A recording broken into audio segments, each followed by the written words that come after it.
Frères et sœurs, bonjour et bienvenue à cette célébration eucharistique. Nous sommes réunis ce matin au nom du Père et du Fils et du Saint-Esprit. La grâce de Jésus notre Seigneur, l'amour de Dieu le Père et la communion de l'Esprit Saint soient toujours avec vous. Frères et sœurs, cette fête de Notre-Dame des Cédulaires a une grande importance pour notre famille religieuse, la famille de Sainte-Croix, la famille de Frère André. C'est la patronne principale de notre congrégation. Et c'est aussi le 15 septembre, il y a 10 ans, que notre fondateur, le bienheureux Basile Moreau, était béatifié. Donc nous célébrons ces deux événements avec joie aujourd'hui, en demandant à la Vierge des douleurs de nous aider à continuer à grandir dans la foi. Et au début de cette célébration, arrêtons-nous pour reconnaître notre condition de pécheur, demandons pardon pour nos fautes. Seigneur, tu nous appelles à partager une même foi, une même espérance. Prends pitié de nous. Seigneur, tu nous invites à être parfaitement un dans l'esprit, pour ainsi témoigner de ton amour. Prends pitié de nous. Seigneur, tu nous révèles que toutes les personnes qui croient en toi sont avec toi et qu'ils contemplent ta gloire. Prends pitié de nous. Que Dieu Tout-Puissant nous fasse miséricorde, qu'il nous pardonne nos péchés et nous conduise à la vie éternelle. Prions le Seigneur. Tu as voulu, Seigneur, que la mère de ton Fils, debout près de la croix, fût associée à ses souffrances. Accorde à ton Église de s'unir, elle aussi, à la passion du Christ, afin d'avoir part à sa résurrection, lui qui règne avec toi dans l'unité du Saint-Esprit pour les siècles des siècles.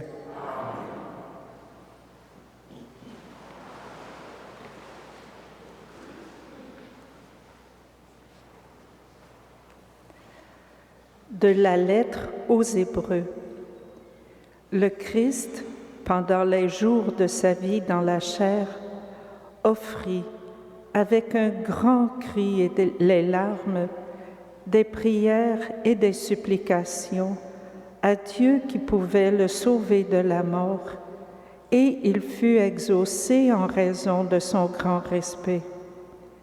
Bien qu'il soit le Fils, il a pris par ses souffrances l'obéissance et, conduit à sa perfection, il est devenu pour tous ceux qui lui obéissent la cause du salut éternel. Parole du Seigneur.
te craignent.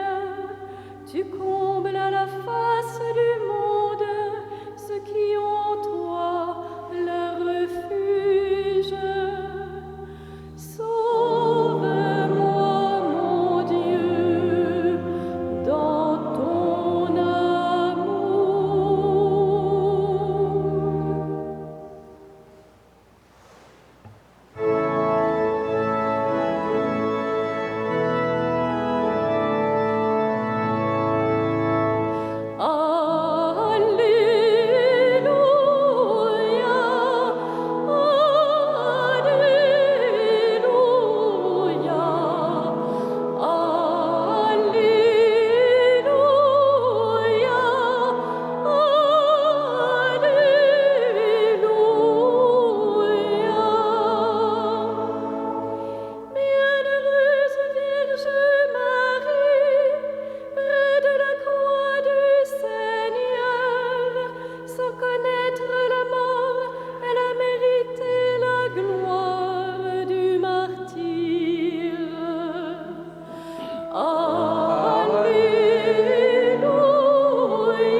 Le Seigneur soit avec vous. Et avec votre esprit. Évangile de Jésus-Christ selon Saint Jean. Près de la croix de Jésus se tenait sa mère et la sœur de sa mère, Marie, femme de Cléophas, et Marie-Madeleine. Jésus, voyant sa mère et près d'elle le disciple qu'il aimait, dit à sa mère, « Femme, voici ton fils. » Puis il dit aux disciples, « Voici ta mère. » Et à partir de cette heure-là, le disciple l'a pris chez lui. Acclamons la parole de Dieu. Louange à toi, Seigneur Jésus.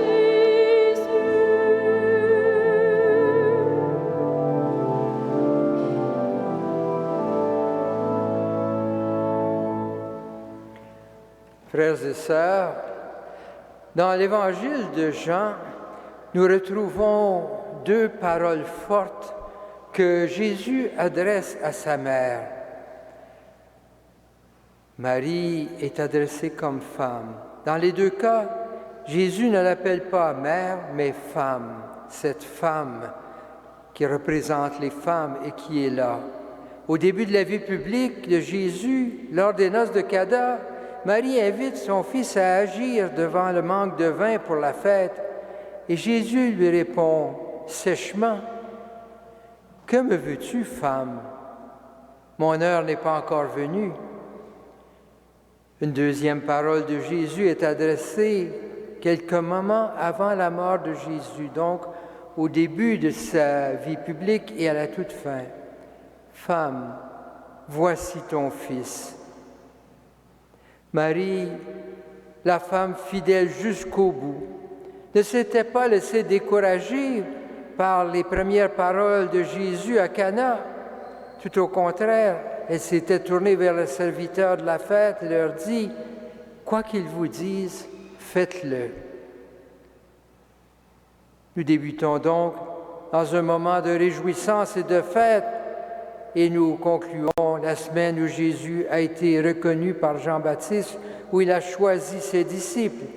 Jésus entre dans un nouveau moment de sa vie. Il a choisi ses disciples, il forme avec eux une cellule de vie. Et à ce moment, Marie doit le laisser partir pour accomplir sa mission.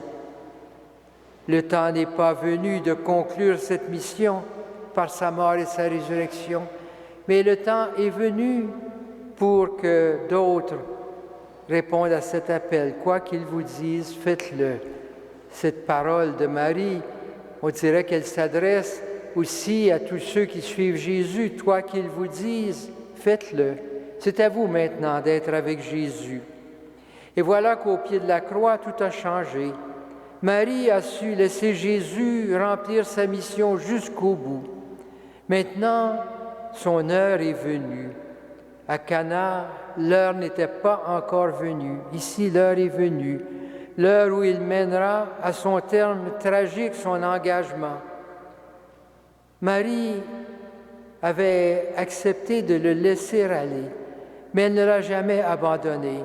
Elle est toujours près de lui. Elle a souffert profondément en voyant comment ce fils aimé était rejeté par les autorités religieuses, par les autorités civiles. Et voilà que cette souffrance atteint son point le plus tragique au pied de la croix. Mais la mission de Marie n'est pas terminée. Son rôle de mère prend tout d'un coup une nouvelle dimension, puisque Dieu, par la parole de Jésus, lui confie son disciple Jean, et à travers lui, les autres disciples qui viendront, comme si la mission de Marie s'étendait maintenant. Tu as une autre mission de mère. Tu as été la mère de Jésus. Maintenant, ta mission de mère prend une toute autre dimension. Marie, au pied de la croix, communie profondément à la souffrance de son Fils. Mais elle ne se laisse pas anéantir par cette souffrance. Elle reste debout pour accueillir cette nouvelle mission que Jésus lui donne en lui confiant son disciple Jean. Voici ta mère. Elle ne peut pas encore comprendre que cette mort ignoble de son fils est prélude à une vie nouvelle, mais elle reste debout, femme de foi et d'espérance, ouverte pour accueillir ce que la vie lui réserve, qu'elle ne peut pas encore voir clairement. Ce qui semble une fin et un échec se transformera bientôt en lumière, et Marie sera là avec les disciples pour accueillir cette lumière, cette bonne nouvelle.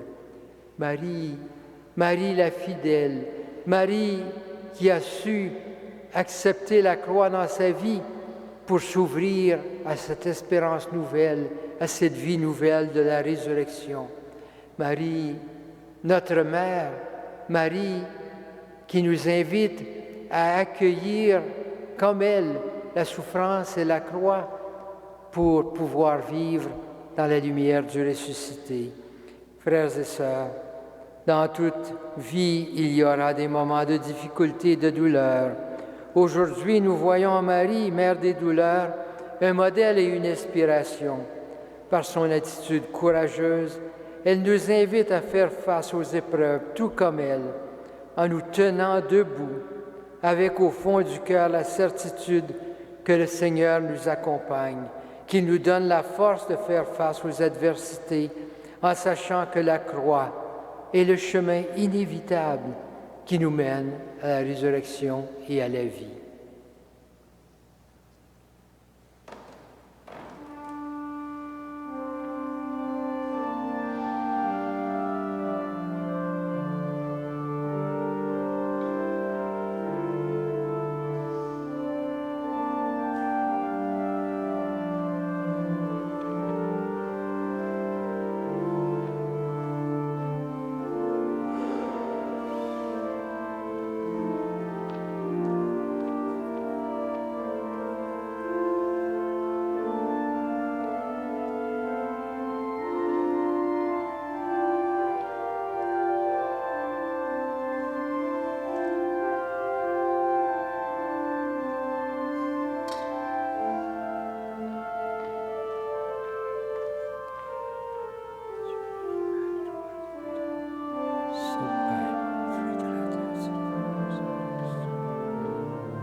Prions ensemble au moment d'offrir le sacrifice de toute l'Église.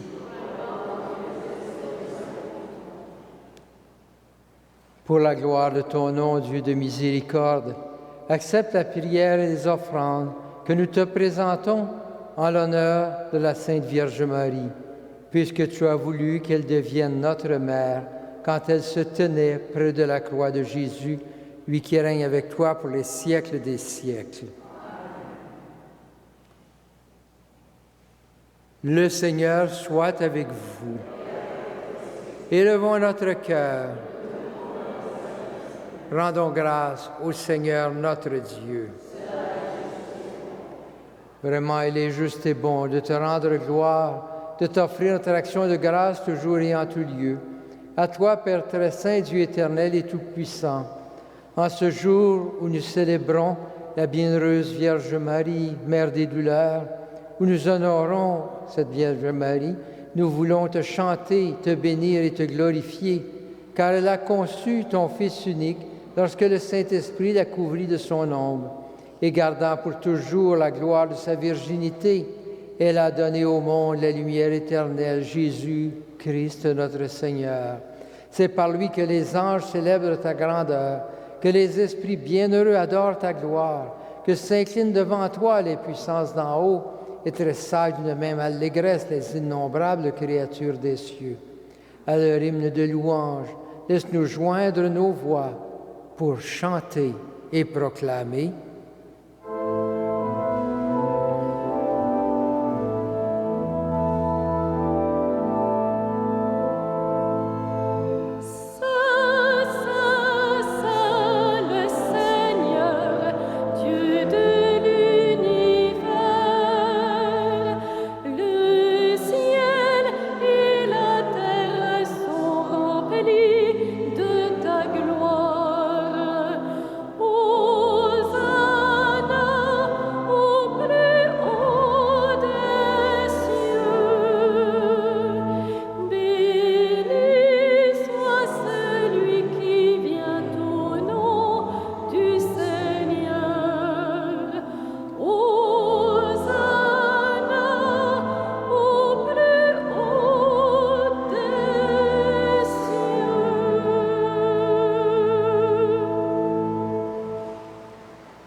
Toi qui es vraiment saint, toi qui es la source de toute sainteté, Seigneur, nous te prions. Sanctifie ces offrandes en répandant sur elles ton esprit, qu'elles deviennent pour nous le corps et le sang de Jésus, le Christ notre Seigneur. Au moment d'être livré et d'entrer librement dans sa passion, il prit le pain, il rendit grâce, il le rompit et le donna à ses disciples en disant « Prenez et mangez-en tous, ceci est mon corps livré pour vous. »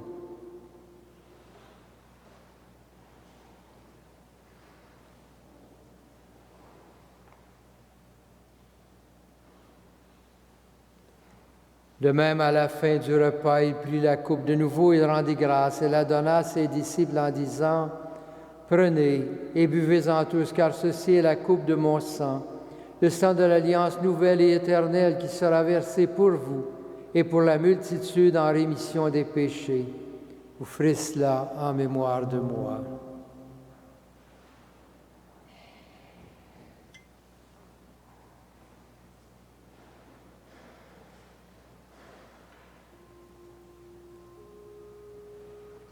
Il est grand le mystère de la foi. Nous proclamons ta mort, Seigneur Jésus. Nous célébrons ta résurrection. Nous attendons ta venue dans la gloire.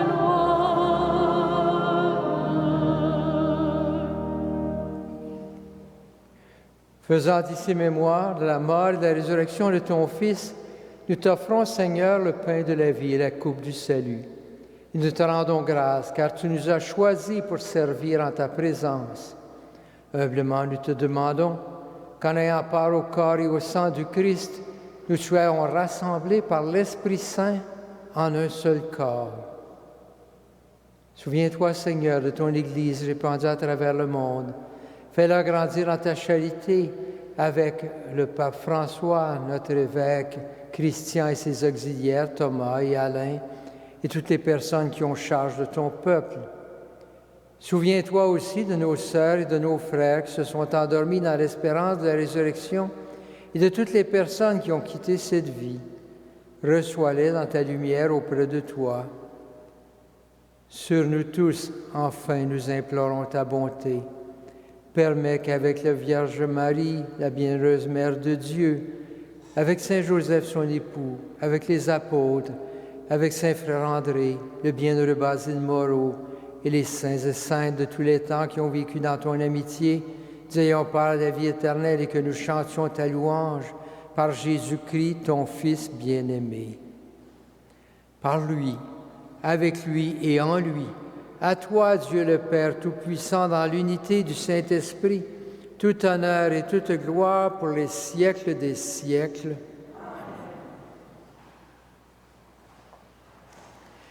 Unis dans un même esprit et rassemblés autour de cette table du Seigneur, tournons-nous vers Dieu notre Père et prions-le avec les paroles que Jésus nous a données. Notre Père qui es aux cieux, que ton nom soit sanctifié, que ton règne vienne, que ta volonté soit faite sur la terre comme au ciel. Donne-nous aujourd'hui notre pain de ce jour. Pardonne-nous nos offenses, comme nous pardonnons aussi à ceux qui nous ont offensés, et ne nous soumets pas à la tentation, mais délivre-nous du mal. Délivre-nous de tout mal, Seigneur, et donne la paix à notre temps.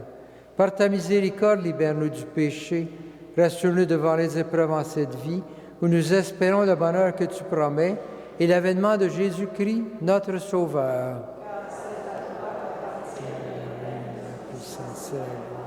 Pour les siècles. Seigneur Jésus-Christ, tu as dit à tes apôtres, je vous laisse la paix, je vous donne ma paix. Ne regarde pas nos péchés, mais la foi de ton Église. Pour que ta volonté s'accomplisse, donne-lui toujours cette paix et conduis-la vers l'unité parfaite, toi qui règnes pour les siècles des siècles.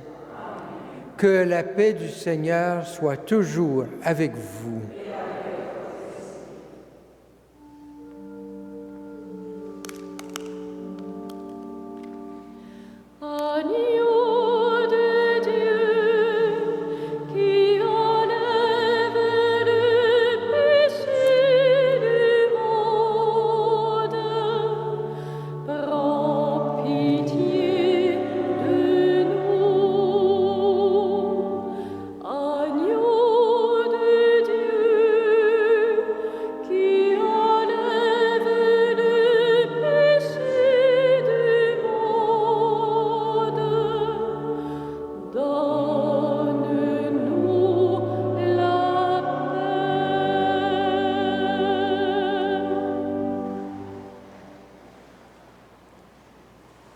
Heureux les invités au repas du Seigneur. Voici l'agneau de Dieu qui enlève le péché du monde. Seigneur, je ne suis pas digne de te recevoir, mais dis seulement une parole et je serai guéri.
Vous pouvez prendre ce feuillet si vous l'avez près de vous et nous allons d'abord faire la prière pour la canonisation du bienheureux Basile Moreau et pour obtenir une faveur par son intercession avant de faire la prière de conclusion. Seigneur Jésus, source de tout bien, tu as inspiré au bienheureux Basile Moreau de fonder la famille religieuse de Sainte-Croix.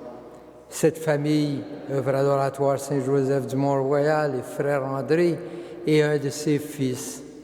Te prions, fais que le bienheureux Basile Moreau soit pour nous un modèle de vie apostolique, un exemple de fidélité et une source d'inspiration. Que l'Église accepte de proclamer sa sainteté pour le bien spirituel de tous ses enfants. Seigneur Jésus, tu nous as promis, demandez et vous recevrez. J'ose demander d'exaucer ma prière. Puis-je, par l'intercession du bienheureux Basile Moreau, obtenir cette faveur? Que notre prière soit louange et action de grâce pour ton action divine, Seigneur Jésus, au cœur de l'univers et en chacun de nous. Amen. Prions le Seigneur. Après avoir reçu le sacrement de l'éternelle rédemption, nous te supplions humblement, Seigneur, en nous rappelant la compassion de la Vierge Marie, puissions-nous accomplir en nous, pour l'Église, ce qui reste encore à souffrir des épreuves du Christ, lui qui règne avec toi dans l'unité du Saint-Esprit pour les siècles des siècles. Le Seigneur soit avec vous. Que le Seigneur, le Dieu Tout-Puissant, vous bénisse, le Père, le Fils et le Saint-Esprit.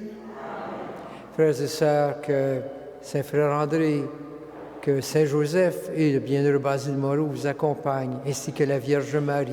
Allez dans la paix et dans la joie du Christ.